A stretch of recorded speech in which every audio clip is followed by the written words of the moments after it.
Hello guys and welcome back to my channel Tech Fetch and Fun। कैसे हैं आप लोग? सब बढ़िया। बेसिकली जो पिछला लेक्चर था हमारा वो था रिफ्रैक्शन का इंट्रो। ठीक है, हमने रिफ्रैक्शन और लॉज ऑफ रिफ्रैक्शन के बारे में बात किया था। ठीक है, अब उसके बाद हम आज जो बात करने वाले हैं वो है रिफ्रैक्शन थ्रू ग्लास स्लैब।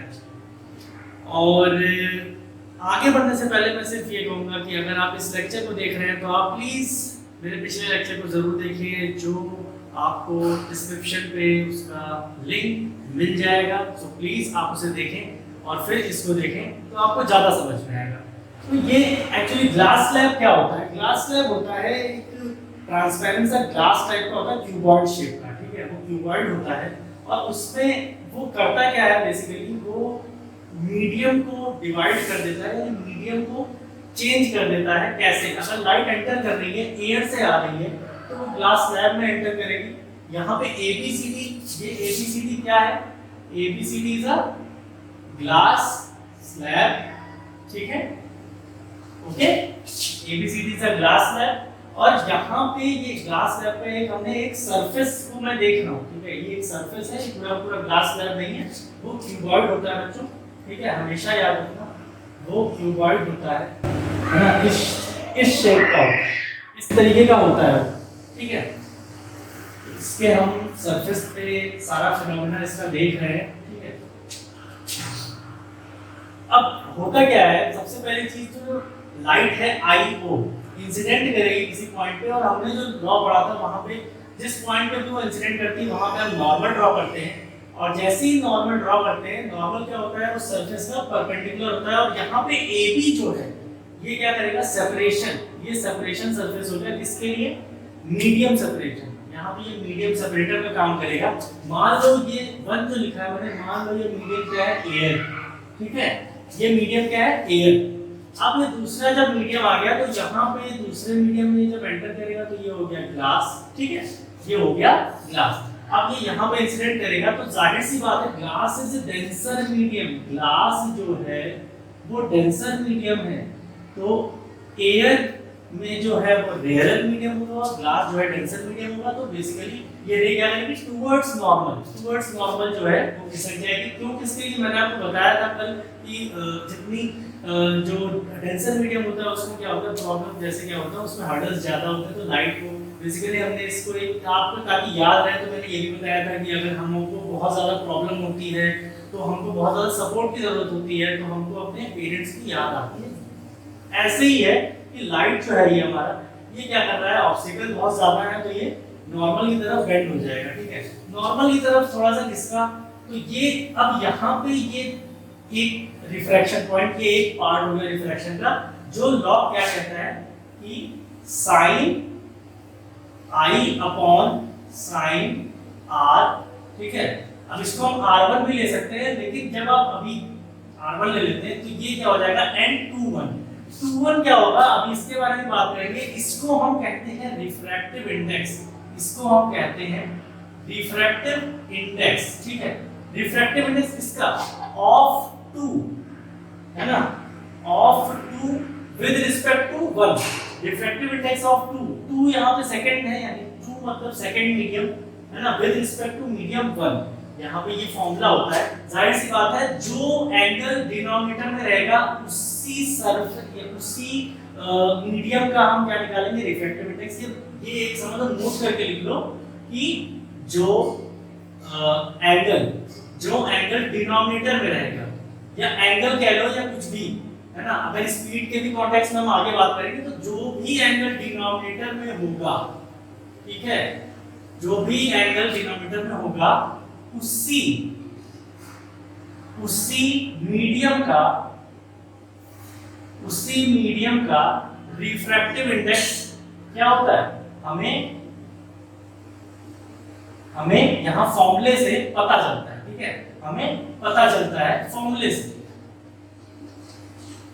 ठीक है, तो यहाँ पे N21 वही बता रहा है कि sin I upon sin R1 जो है ये बता रहा है refractive index of glass medium 2 with respect to medium 1।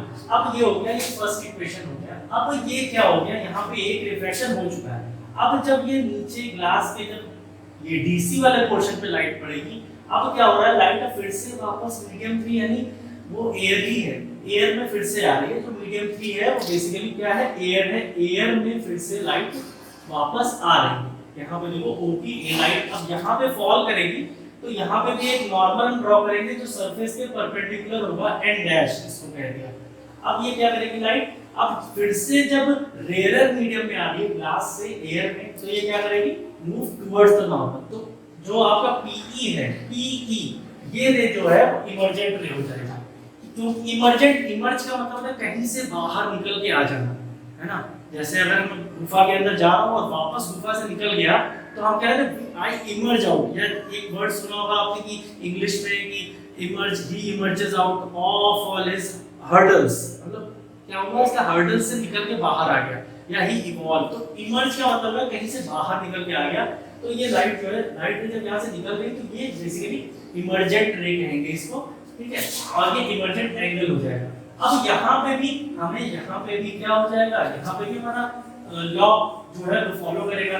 लेकिन अगर मैं यहाँ पे sine r upon sine e लिख दूं, r क्या है, r2 है, इसको हम ले ले r2, ये था r1, sign r2 upon sine e ले लेंगे, तो यहाँ पे जो रिफ्रैक्टिव इंडेक्स होगा वो किसका होगा, मैंने कहा था refractive index depends on denominator. तो डिनोमिनेटर में इमर्जेंट एंगल है, इमर्जेंट एंगल कहाँ, एयर में आ रहा है, तो ये क्या हो जाएगा 3 2, और ये बेसिकली है क्या, n 1 2 है। 3 क्या है, 3 मीडियम कौन सा, एयर ही है, तो ये 1 2 हो जाएगा। यानी refractive index of medium 1 with respect to medium 2, इसका फार्मूला ये आ जाएगा, ठीक है।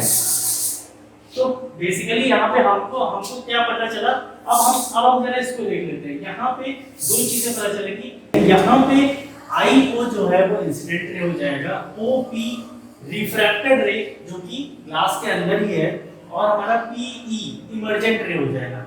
ये एंगल इंसिडेंट एंगल, ये रिफ्रैक्शन हो रहा है, तो यहाँ पे R1 हो गया। अब जाहिर सी बात है n डैश और n को देखो, ये नॉर्मल है सरफेस के, तो ये क्या है, एक दूसरे के पैरेलल है। अब इसका मतलब हम कह सकते हैं कि R1 जो एंगल है वो R1 is equals to R2 हो जाएगा कि नहीं हो जाएगा। यहाँ पे देखो अल्टरनेट एंगल्स की प्रॉपर्टी लगाएंगे, तो जाहिर सी बात है यहाँ पे रिफ्रैक्टिव एंगल इक्वल होगा। और यहाँ पे इसको हम इससे ये भी प्रूव कर सकते हैं, जो एंगल E है वो एंगल I के बराबर हो जाएगा, ठीक है। तो यहाँ पे यही चीज होता है, एंगल E जो है एंगल I यानी इमर्जेंट एंगल ऑफ इंसिडेंट के भी बराबर होता है। तो यहाँ पे बेसिकली हमारा जो होता है वो होता है लेटरल शिफ्ट। शिफ्ट क्या होता है, लाइट का शिफ्ट हो जाता है, जिसको हम कहते हैं, अगर यहाँ पे देखो इंसिडेंट रे, अगर ये ग्लास स्लैब ना होता तो ये किस डायरेक्शन में जानी थी, इस डायरेक्शन में जानी थी, जिसको हम OL माने, IL माने, ये इस डायरेक्शन में चली जाती। लेकिन ग्लास स्लैब लगा दिया तो रिफ्रैक्शन होने के बाद ये इधर से शिफ्ट होके इधर आ गई, PE इस डायरेक्शन में आ गई, यानी इस तरफ आ गई। तो इस जो L जो हम कह रहे हैं यहाँ पे, ये जो बेसिकली L है ये लेटरल शिफ्ट है, ठीक है। L जो है ये लेटरल शिफ्ट है,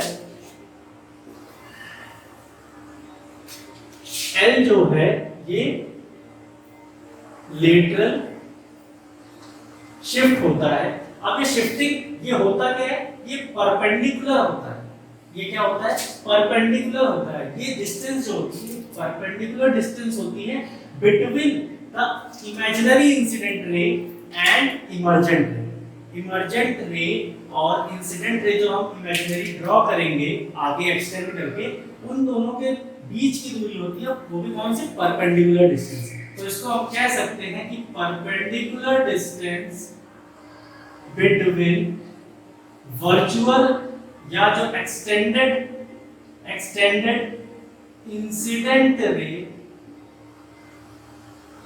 एंड इमर्जेंट रे, ठीक है। तो जब आप बेसिकली ये क्लास 12 में है, प्रैक्टिकल इसका होता है, क्लास 12 में इसका प्रैक्टिकल होता है, तो आप जब इसको करते हो तो आप लेटरल डिस्प्लेसमेंट भी निकालते हो, है ना। ये बेसिकली आपका एक्सपेरिमेंट होता है, तो आपको समझ में आएगा।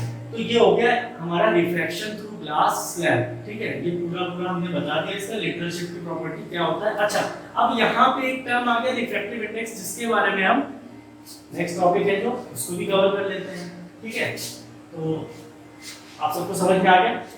तो बच्चों जो हमारा नेक्स्ट टॉपिक है वो रिफ्रैक्टिव इंडेक्स है, जो बहुत ही ज्यादा इंपॉर्टेंट है ना। इसको जो साइन हम यूज करते हैं, या तो इसको भी यूज कर सकते हैं या एन लिख सकते हैं, हम दोनों में से कोई भी चीज लिख सकते हैं, बोथ आर करेक्ट, बट ज्यादा यूज ये होता है ना। अगर आप एनसीईआरटी देखोगे तो डेफिनेटली ये साइन मिलेगा, अगर रेफरेंसेस बुक देखोगे तो आपको ये साइन मिलेगा, ठीक है। तो रिफ्रैक्टिव इंडेक्स होता क्या है, अब आपको सारा डेंसर और रेयर मीडियम का कांसेप्ट यहीं पे समझ में आ जाएगा रिफ्रैक्टिव इंडेक्स से। बस मेरी बात ध्यान से समझना। देखो, कभी भी रिफ्रैक्शन होता है तो आपने देखा कि क्या हो जाता है, एंगुलर शिफ्ट हो जाता है। क्या होता है, एंगुलर शिफ्ट हो जाता है लाइट का। जैसे ही रेयर से डेंसर जाता है तो मूव टुवर्ड्स द नॉर्मल, तो हमारा एंगल ऑफ इंसिडेंट और एंगल ऑफ रिफ्रैक्शन बराबर नहीं होता इसी पे, ठीक है। जैसा कि रिफ्लेक्शन में होता था, हमारा एंगल ऑफ रिफ्रैक्शन कम हो जाएगा जब हम डेंसर में मूव करेंगे, जब हम रेयर में जाएंगे तो हमारा एंगल ऑफ रिफ्रैक्शन ज्यादा हो जाएगा। तो ऐसा होता क्यों है बच्चों, ऐसा होता इसलिए है due to this term refractive index. और ये जो रिफ्रैक्टिव इंडेक्स है, सबसे पहली चीज जान लो, depends upon the type of material, type of material कह लो, या टाइप ऑफ, हम अगर कोई ट्रांसपेरेंट जिसमें हम रिफ्रैक्शन करा रहे हैं, ट्रांसपेरेंट मटेरियल, वही चीज, ठीक है। तो ये हमारा डिपेंड करता है, और हर मटेरियल का एक अलग अलग रिफ्रैक्टिव इंडेक्स होता है। आपको अगर इसके बारे में पढ़ना हो तो आप एनसीईआरटी में उसका एक टेबल है, उसमें हर एक चीज का रिफ्रैक्टिव इंडेक्स दिया हुआ है। डायमंड का दिया है, रूबी का दिया है, पेट्रोलियम का दिया है, केरोसिन ऑयल का दिया है, तो ये आप पढ़ सकते हो, ठीक है। तो बेसिकली जो वैक्यूम और एयर का हम मानते हैं, वैक्यूम या एयर का जो रिफ्रैक्टिव इंडेक्स होता है, या इसको हम Na भी लिखते हैं, है ना, Na, है ना, वो 1 मानते हैं। 1 पॉइंट समथिंग होता है, बट आइडियली 1 मानते हैं, ठीक है, 1 होता है। तो ये सबसे कम रिफ्रैक्टिव इंडेक्स होता है। तो अगर आपका मीडियम रेयर है तो उसका रिफ्रैक्टिव इंडेक्स 1 होगा, ठीक है ना। या अगर डेंसर है, जैसे एयर के कंपैरिजन में अगर हम बात करें, हम रिफ्रैक्टिव इंडेक्स में अभी बात करेंगे, उसमें एब्सोल्यूट रिफ्रैक्टिव इंडेक्स भी आता है। अगर हम धीरे-धीरे जैसे रिलेटिवली बात करें, जैसे मैं बात करूं कि एयर के रिस्पेक्ट में ग्लास का रिफ्रैक्टिव इंडेक्स क्या है, तो जाहिर सी बात है एयर के रिस्पेक्ट में ग्लास का रिफ्रैक्टिव इंडेक्स ज्यादा होता है, और इसीलिए ग्लास क्या है, रिलेटिवली एयर के डेंसर मीडियम है। यानी एयर तब रेयर मीडियम ऐड करेगी, और जो ग्लास है वो डेंसर मीडियम की तरह ऐड करेगा। क्यों? क्योंकि ग्लास का रिफ्रैक्टिव इंडेक्स एयर के रिफ्रैक्टिव इंडेक्स से ज्यादा होता है, ठीक है। इसी तरह अगर और भी चीजें हैं, मतलब दो चीज में हमेशा कंपैरिजन होता है ना, रिफ्रैक्टिव इंडेक्स अगर हम निकालते हैं, तो इसीलिए रिफ्रैक्टिव इंडेक्स को हम, ये चीज मैंने बता दी, रिफ्रैक्टिव इंडेक्स जो होता है, जिसको मैंने बताया था N21, उसका फॉर्मूला क्या होता है, sin i upon sin r, ये होता है। ये मैंने आपको बताया था स्नेल्स लॉ में, और ये कांस्टेंट होता है रिफ्रैक्ट। अब दूसरी चीज पता चल गई कि रिफ्रैक्टिव इंडेक्स ऑलवेज कांस्टेंट, यानी हर मटेरियल का अलग रिफ्रैक्टिव इंडेक्स पक्का है, ठीक है। अब ये चीज मैंने बताया था कि डिनोमिनेटर पे डिपेंड करता है, डिनोमिनेटर पे डिपेंड करता है। तो हम कह सकते हैं डिपेंड्स ऑन सेकंड डिनोमिनेटर जो होगा, जिस मीडियम का होगा उसी पे रिफ्रैक्टिव इंडेक्स डिपेंड करेगा। तो बेसिकली जो फार्मूला होता है हमारा N21 बराबर sin i by sin r, और अगर N12 कहें तो हो जाएगा sin r by sin i। क्यों? क्योंकि इसको हम पढ़ेंगे refractive index of medium 1 with respect to medium 2, ठीक है। N12 का मतलब है refractive index of medium 1 with respect to medium 2, और N21 का मतलब है refractive index of medium 2 with respect to 1, ठीक है। तो ये, अच्छा, इसको अगर आप डिफाइन करोगे तो डिफाइन क्या होगा, refractive index is defined as the ratio of the sine angle of incident to sine angle of refraction, है ना।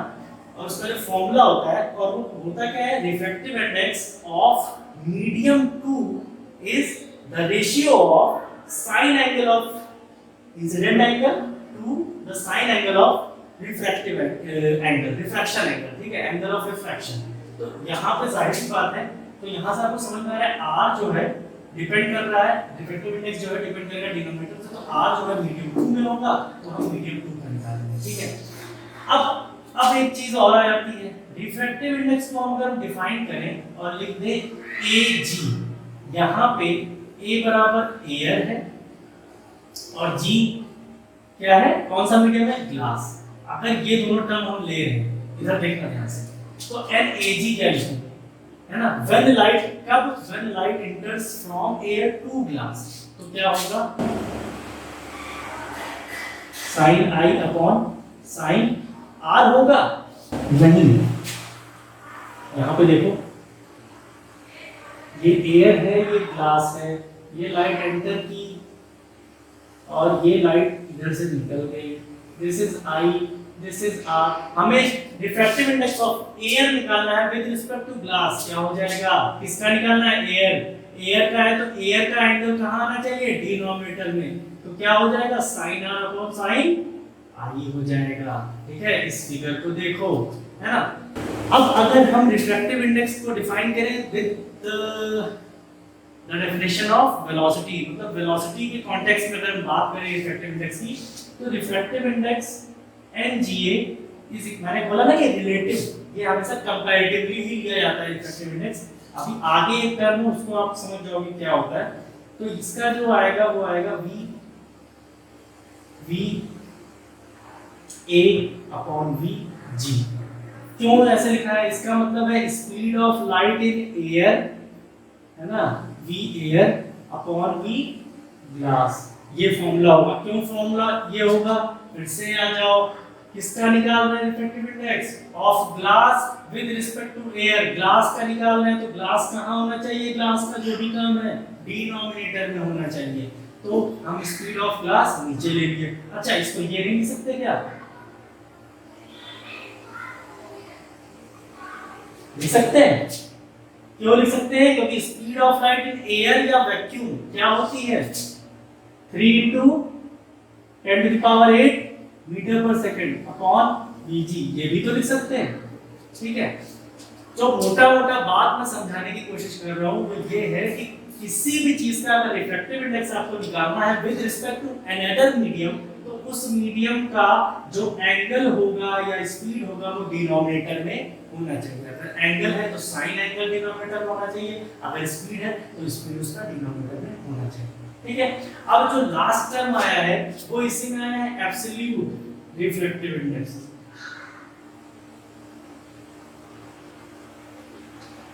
एब्सोल्यूट रिफ्रैक्टिव इंडेक्स, देखो रिफ्रैक्टिव इंडेक्स से क्वेश्चन बहुत आते हैं, दो नंबर के क्वेश्चन कंफर्म आ जाएंगे, 1-2 नंबर के, ठीक है, तो ये इंपॉर्टेंट टॉपिक भी है। अब एब्सोल्यूट रिफ्रैक्टिव इंडेक्स कभी भी अगर हम रिफ्रैक्टिव इंडेक्स निकाल रहे हैं विद रिस्पेक्ट टू एयर, किसी भी मीडियम का, व्हेन we calculate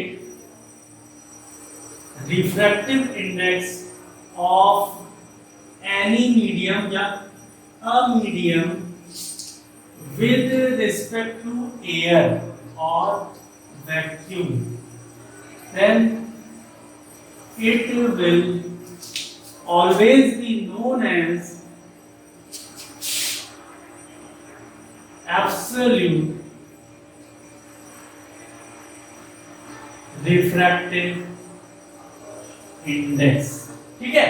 तो अगर हम किसी भी चीज का मीडियम यानी ग्लास का निकाल रहे हैं refractive index with respect to air, तो हम उसको डिनोट किससे करते हैं, ये आप लोगों को समझ में आ गया ना, इतना समझ में आ गया। मैं यहीं पे लिखूंगा, इसको इधर लिख देता हूं, इधर लिख देता हूं, ठीक है, इसी के ऊपर लिख देता हूं। तो जो एब्सोल्यूट रिफ्रैक्टिव इंडेक्स होगा, ठीक है, उसको हम ये कह सकते हैं। तब हमें NGA लिखने की जरूरत नहीं है, आप सिर्फ G लिख दो। तो अगर आप NG लिख दिया यानी refractive index of glass with respect to air, वो कंफर्म है, वो विद रिस्पेक्ट टू एयर ही होगा, अगर वहां पे एयर है तो इसको कहते हैं एब्सोल्यूट रिफ्रैक्टिव इंडेक्स। और उसको क्या कहेंगे हम, sine I upon sine R, ठीक है ना।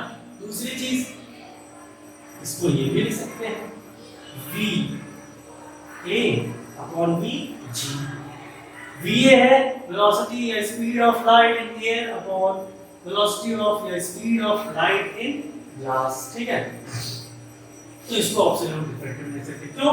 तब जब भी हम कोई चीज किसी भी मीडियम में कैलकुलेट करते हैं refractive index with respect to air, तो हमें यहाँ पे एयर लिखने की बार-बार जरूरत नहीं है। इसी को हम एब्सोल्यूट रिफ्रैक्टिव इंडेक्स कहते हैं। जब हमने क्या पैरामीटर किससे कंपेयर करना है या किसके रिस्पेक्ट में लेना है, एयर के रिस्पेक्ट में। क्यों? एयर का रिफ्रैक्टिव इंडेक्स क्या होता है? 1 होता है, इसीलिए, ठीक है। ठीक है बच्चों, तो मुझे ऐसा लगता है कि हमने आज रिफ्रैक्टिव इंडेक्स अच्छे से समझ लिया है और ग्लास स्लैब का जो रिफ्रैक्शन है वो हमने अच्छे से उसको समझ लिया है। आपको रिफ्रैक्शन समझ में आ गया होगा, लेटरल डिस्प्लेसमेंट क्यों होता है और क्या है ये भी आपको समझ में आ गया होगा। तो प्लीज अगर आपको वीडियो बढ़िया लगा हो, अच्छा लगा हो, प्यारा लगा हो, समझ में आया हो, तो आप 4-5 लोगों को जरूर शेयर करें और उनसे जरूर बोले कि वो लाइक करें। लाइक करना मत बोले। थैंक यू क्लास, फिर मिलते हैं, तब तक के लिए बाय बाय, टेक केयर।